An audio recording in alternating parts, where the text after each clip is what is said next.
శ్రీ గురుభ్యో నమ. శ్రీ మహాగణాధిపతి నమ. శ్రీ మహాసరస్వత్య నమ. ఓం శ్రీమాత్రే నమ. మకర రాశి యొక్క సెప్టెంబర్ మాస ఫలితాలు చూస్తే ఉత్తరాషాఢ నక్షత్రం 2, 3, 4 పాదాలు, అట్లాగే శ్రవణ నక్షత్రం 4 పాదాలు, అట్లాగే ధనిష్ట నక్షత్రం 1, 2 పాదాలు. ఈ విధమైనటువంటి రాశి చక్రాన్ని చూసినట్టయితే మనం వక్రగతి అయినటువంటి వీక్షణతో ఉన్నటువంటి శని జన్మస్థాన సంచారం, అట్లాగే తృతీయంలో రాహు, పంచమంలో గురువు, 6లో కుజుడు, 7లో బుధుడు 6వ తారీఖు వరకు, తదుపరి 8వ స్థానంలో బుధుడు సంచారం, రవి 8వ స్థాన సంచారం 17వ తారీఖు నుంచి, అంతకు పూర్వం 7వ స్థాన సంచారం, శుక్రకేతువులు భాగ్యస్థాన సంచారం. ఈ విధమైన సంచారాన్ని గ్రహ సంచారం చూస్తే ముఖ్యంగా శని ఏలినాటి శని ప్రభావం ఏదైతే ఉందో మకర రాశి వారికి మళ్ళీ కూడా స్వామి అనుగ్రహం వల్ల కొంత ఇబ్బందులు కలిగే అవకాశం ఉంది. కాబట్టి కర్మ సంబంధించి ముఖ్యంగా వాహనాలు నడిపేటప్పుడు జాగ్రత్తగా ఉండండి. ఈ వాహనాలు నడిపేటప్పుడు కానీ, ఇంట్లో కానీ, నడిచేటప్పుడు కానీ కాళ్ళకి చేతులకు కానీ గాయాలు అయ్యే అవకాశం ఉంటుంది. చాలా జాగ్రత్తగా ఉండడం మంచిది. అట్లాగే ఈ యొక్క గ్రహ సంచారంలో శని జన్మస్థాన సంచారం వల్ల శరీర పీడ, శరీరం విపరీతమైనటువంటి నరాల బలహీనత ఏర్పడుతుంది. కాబట్టి ఆరోగ్యపరంగా కొంత రిస్క్ ఫ్యాక్టర్ అనేది ఉంటుంది. కాబట్టి చాలా జాగ్రత్తగా ఆరోగ్యానికి సమయాన్ని పాలన పెట్టుకొని ఏది చేయాలో చేసుకుంటూ ఉండండి. రాహు 3లో ఉండటం వల్ల తోబుట్టువులతో ఆదరాభిమానాలు పెరుగుతాయి. వాళ్ళ వల్ల కొంత మంచి కలిగే అవకాశం ఉంటుంది. వాళ్ళ సహాయ సహకారాలు ఎప్పటికీ బాగుంటాయి. వాళ్ళ యొక్క సత్య సాంగత్యం కానీ అటువంటివి అన్నీ కూడా చాలా బాగున్నాయి. సద్గుణులతో కూడా జీవనం చేస్తారు. భార్యాపరంగా కూడా చాలా అనుకూలమైన అంశంగా ఉంది. అట్లాగే మీరు స్వతంత్రంగా కానీ, పరోక్షంగా కానీ, ప్రత్యక్షంగా కానీ సహాయ సహకారాలు చేసి 10 మందికి సాయం చేస్తారు. అట్లే గురువు పంచమస్థాన సంచారం వల్ల కీర్తి ప్రతిష్టలు, గౌరవ మర్యాదలు ఎక్కడ పోకుండా మంచి మర్యాద కాపాడుకోవడం జరుగుతుంది. ధర్మానికి కట్టుబడి ఉండి కొన్ని ధర్మపాలన చేస్తుంటారు. సభాగౌరవం పొందుతారు. ఎక్కడ వెళ్ళినా ఒక మంచి మర్యాద పేరు ఎన్నుకుంటారు. కుజుడు 6లో ఉండటం వల్ల రోగగ్రస్తులుగా ఉండేటువంటి వారికి రోగం అంటే రోగం నయమవుతుంది. రుణం కూడా తీస్తారు. శత్రువుల పరాజయం అంటే పై చేయి చూపించుకుంటారు.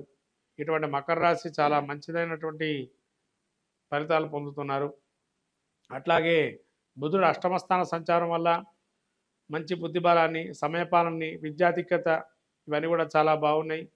అట్లాగే విద్యార్థులు మకర రాశి వారు చాలా విద్యాధిక్యతగా ఉంటారు. ఏదైనా పరీక్షల్లో కానీ, విదేశీ పరీక్షల్లో కానీ నెగ్గుతారు. కాబట్టి విద్యార్థులకు, రాజకీయ నాయకులకు కూడా చాలా మంచిదైనటువంటి ఫలితాన్ని గోచరిస్తుంది. ఎప్పుడు చూడలేనట్టు ఆదరాభిమానాలు చాలా చూస్తారు. కాబట్టి ఇటువంటి లోటు లేకుండా ఉంటుంది. అష్టమంలో రవి ఉండడం వల్ల అకాల భోజనము.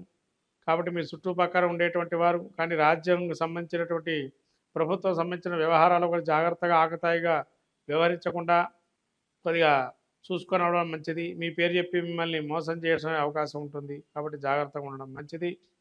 అట్లాగే శుక్రుడు ఈ యొక్క 10వ స్థానంలో సంచారం వల్ల, 9వ స్థానం సంచారం వల్ల అట్లాగే కొంత స్త్రీలతో పరిచయాలు ఏర్పడుతున్నాయి. కాబట్టి ఆ స్త్రీలతో జాగ్రత్తగా ఉండడం మంచిది. వీళ్ళు మంచివారా కాదా అని వెంబటే మీరు పరిశీలన చేసుకోవటం మంచిది.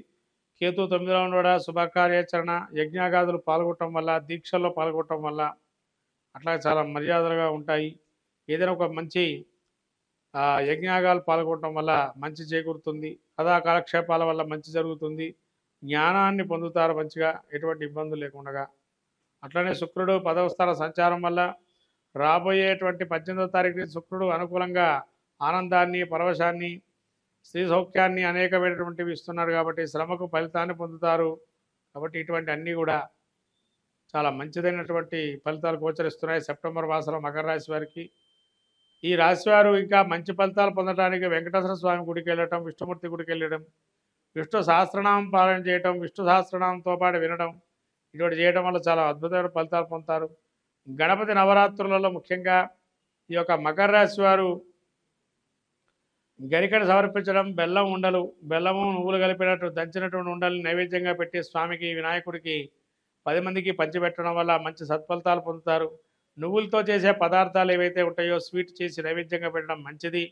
అట్లాగే మీరు అతి మధురాలు కూడా నివేదన చేయడం మంచిది. గరిక ఎర్ర పుష్పాలతో అర్చన చేయటం, అవసరమైతే గన ఇంకా ఎరుపు రంగు పూలు కానీ కలవ పూలు కానీ దొరికితే వాటితో అర్చన చేయటం వల్ల ఇంకా మంచి ఫలితాలు సాధిస్తారు.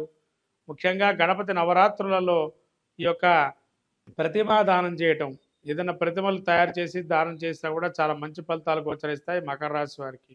మొత్తం మీద మకర రాశి వారికి ఈ యొక్క సెప్టెంబర్ మాసంలో సానుకూలమైన వాతావరణం ఉంది కాబట్టి 80% 70% వరకు మంచి ఫలితాలు సాధిస్తారు.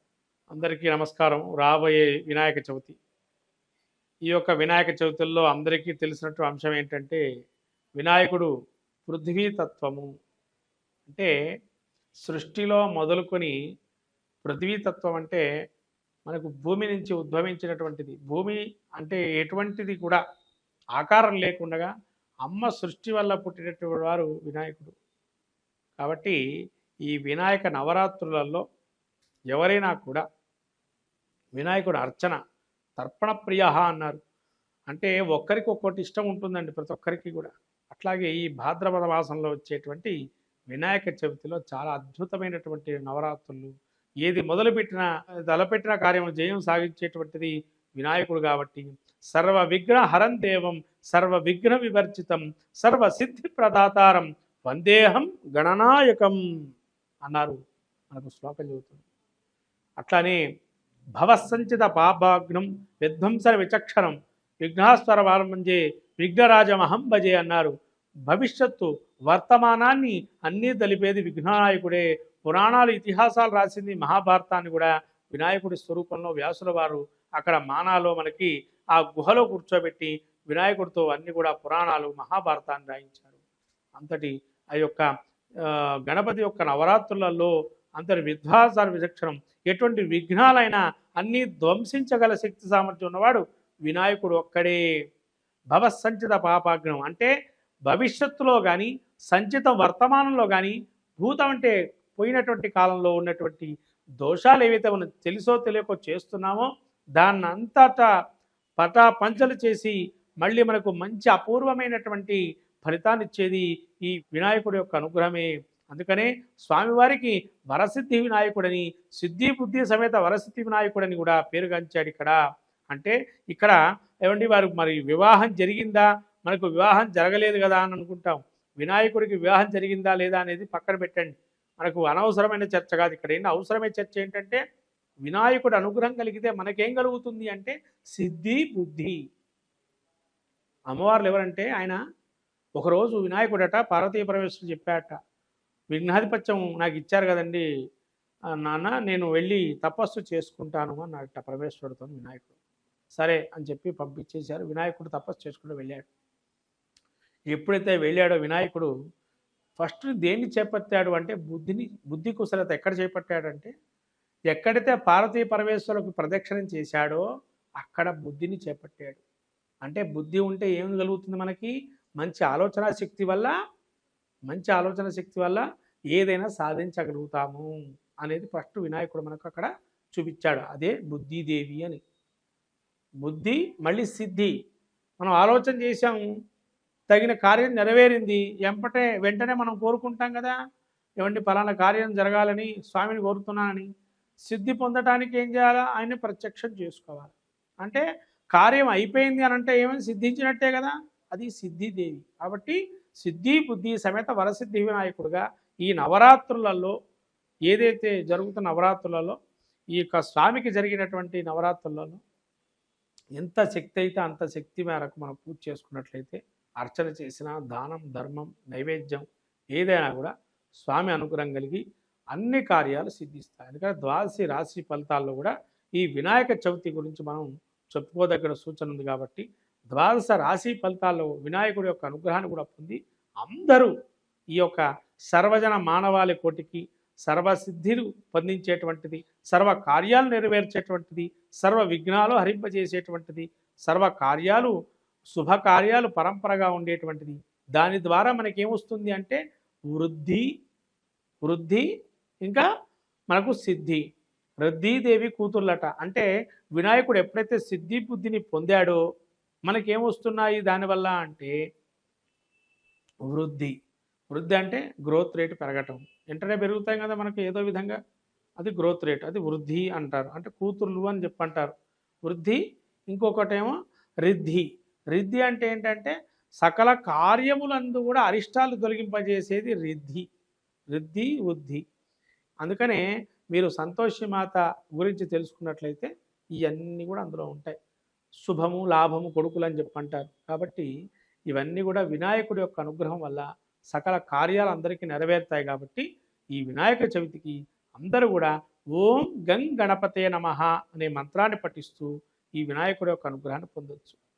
ఇది చాలండి. గకార గణపతి వినాయకుడిని చేస్తే ఆయన గకార గణపతి అంటారు. ఈ గకార గణపతి ఎంత జపం చేస్తే స్వామి శీఘ్రంగా నీ యొక్క నీకు ఎటువంటి కార్యాన్ని సిద్ధిస్తాడు.